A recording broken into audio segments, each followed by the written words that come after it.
Hey everyone, it's John P.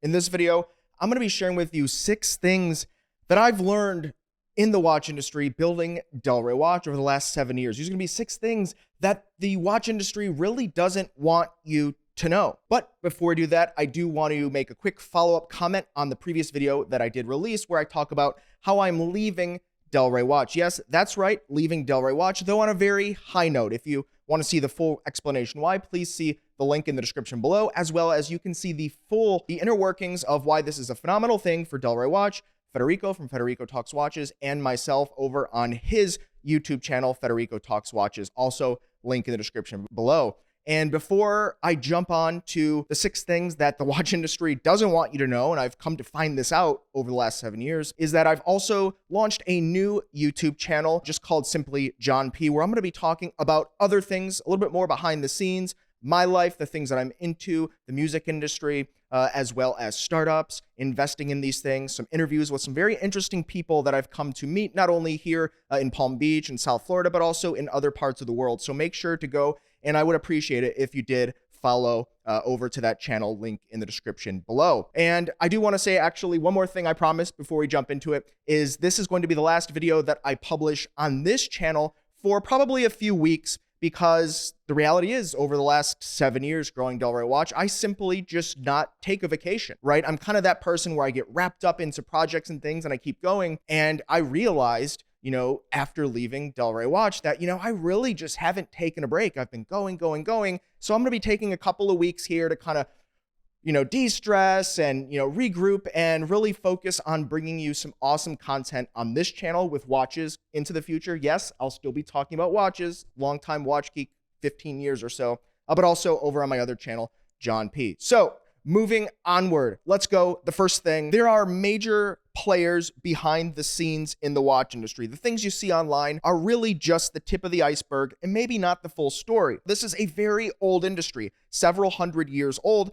Even more if you consider before wristwatches. And much of the industry is controlled by a handful of corporations, publicly traded and some not, in different companies. And many of these companies, or large corporations rather, they employ thousands of people, but they're also owned in some part or controlled by some of the same families that have been doing this for hundreds of years. Now, I'm not saying that this is necessarily a bad thing, but when you think about it and you think about that kind of long-standing control and the complexity and the inner workings of it all, and these people and these families knowing each other for so long, do you really think that they're just going to be transparent and tell you everything about what they're doing? No, that's not the case.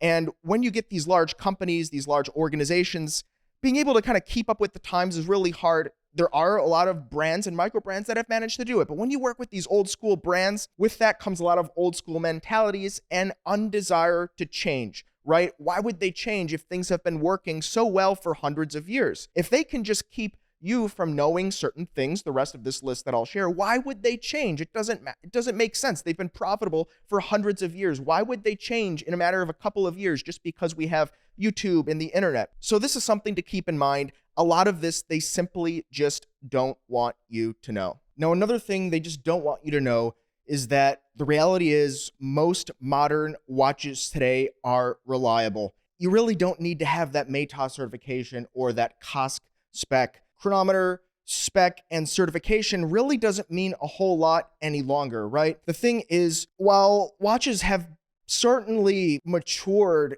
in their technologies, a lot of technology that today is used in the production of these watches is just so much far advanced, well past where watches are today, right? Precision machining, they're using technology to do the most unbelievable things in automobiles, medical devices, and really complicated things. And so today, watches in terms of mechanics are some of the most simple and easy things to figure out. Sure, a lot of tiny precision parts, but there are tiny precision machines out there that will make these things. Of course, the machines are large, but they make tiny, precise parts down to the smallest degree. Most watches today, you buy them off the shelf, basically all of them are going to be really reliable. You could buy a few $100 Seiko and it may even keep better time than a Rolex watch. Now, it may not. Seiko doesn't guarantee this. Certainly in their lower end models, they give you, I think, 13 seconds in either direction, plus or minus. over and over, you'll see in the comments below, and you'll talk to Seiko owners and they'll tell you, I've been timing my watch and it's been keeping chronometer spec. Okay, it's technically not a chronometer, but it's keeping the spec, right? And so I think a lot of brands, they want to charge for these certifications. They want to charge for these guarantees.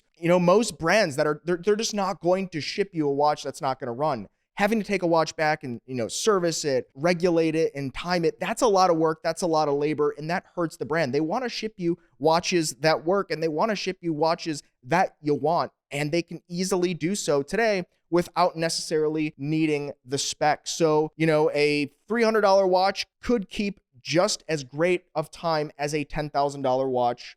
No problem. Now, the next thing is, simply put, a lot of innovations or things that are touted as innovations in new and modern watches, new watch releases, simply are just not that advanced. Many things could have been done in watches decades ago, because the reality is, while these are complicated items, once again, this is a several hundred-year-old industry at this point. And if technological innovation was so important to the selling of watches and people cared so much about it, they would do it. But the reality is, sales haven't slowed down. The watch industry has exploded, and it has been growing at such a high rate over the last handful of decades, but also, once again, hundreds of years. So little things that come out, oh, we put in, this tiny different gear, or, oh, we have this kind of special metal that we used. These things aren't new. They're not discovering new metals laying around. They're not mining for metals on the moon here. They're using the same metals, changing up the alloy a little bit, come up with some kind of study that says, hey, we did this study, and this study shows that this alloy is a little bit harder, something like that, right?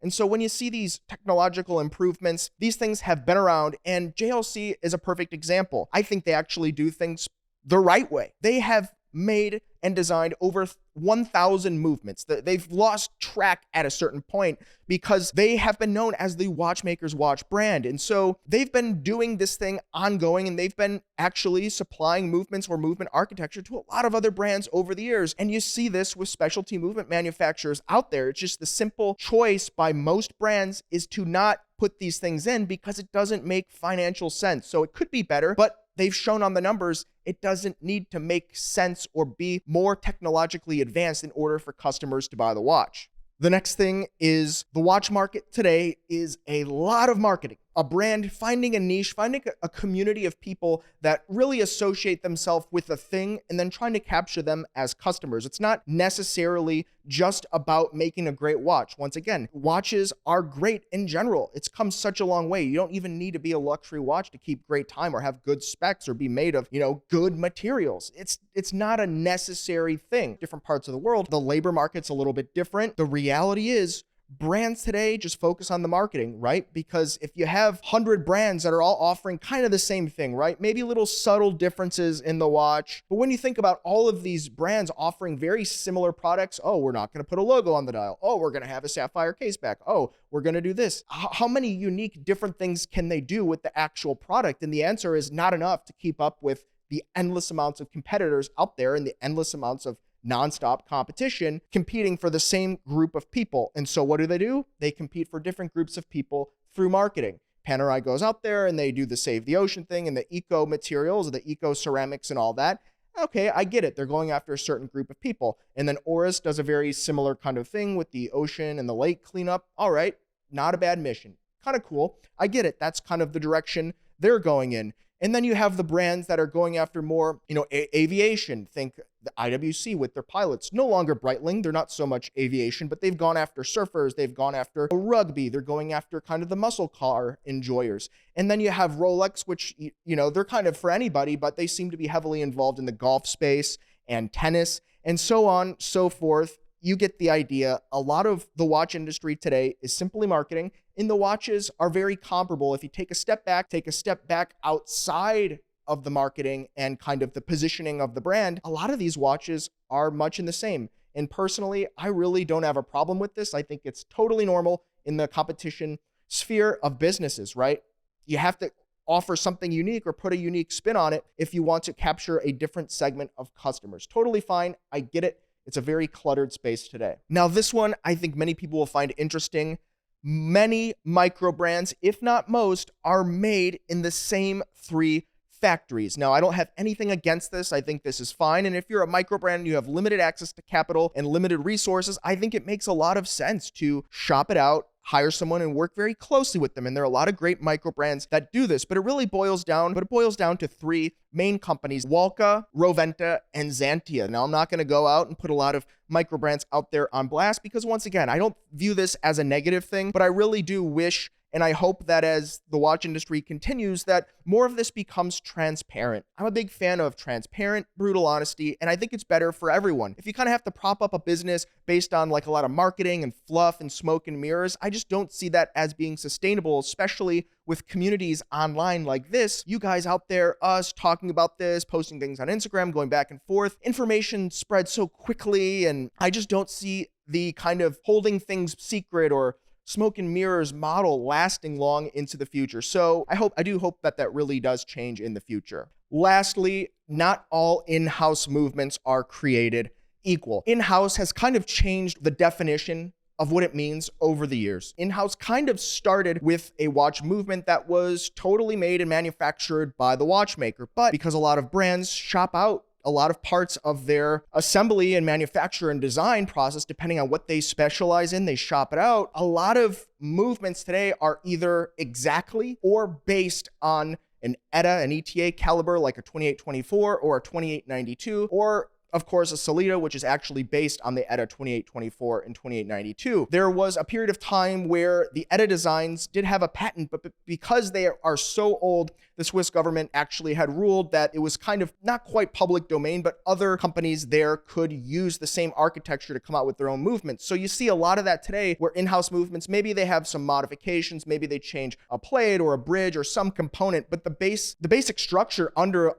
really all of it is the same kind of movement design that's been used for decades at this point. And I actually don't think this is a bad thing, because I do think it increases the reliability. It increases the ability to have the watch serviced. It makes watchmakers and repair people, which are in a high demand right now because of a shortage. People are kind of getting out of the trades, and watchmaking is a trade. But because of the shortage, there's just not a lot of these people floating around, or people that want to get into it. They'd rather be a developer or an entrepreneur or a TikTok dancer. They don't want to be working with their hands, unfortunately. It's a shame, but that's the reality of the situation. So I do think it's kind of a good thing. I do just want to see more transparency with it, because I know there's some smoke and mirrors and some fuzz, but people like you out there who watch these videos that want to educate yourself and know how these things work, myself included, I kind of just want to know the facts. I want to know the data, and let me decide, right? So I hope that you've enjoyed this list of 6 things that I've learned that are secret. They don't want you to know in the watch industry about the watch industry. And I have a whole nother slew of things that I could share with you moving into the future if you would like to see that. So please go ahead and leave the things you'd like to see, including more about this, in the comments below. Don't forget to like and subscribe. I appreciate it. I hope that you do follow me over to my new channel as well. And once again, guys, thank you so much for being with me over the years. And I hope that you'll stick with me both on this channel, my new channel, my Instagram, The Real John P. Thanks, guys, so much. We'll see you next time. You've been chatting with John P.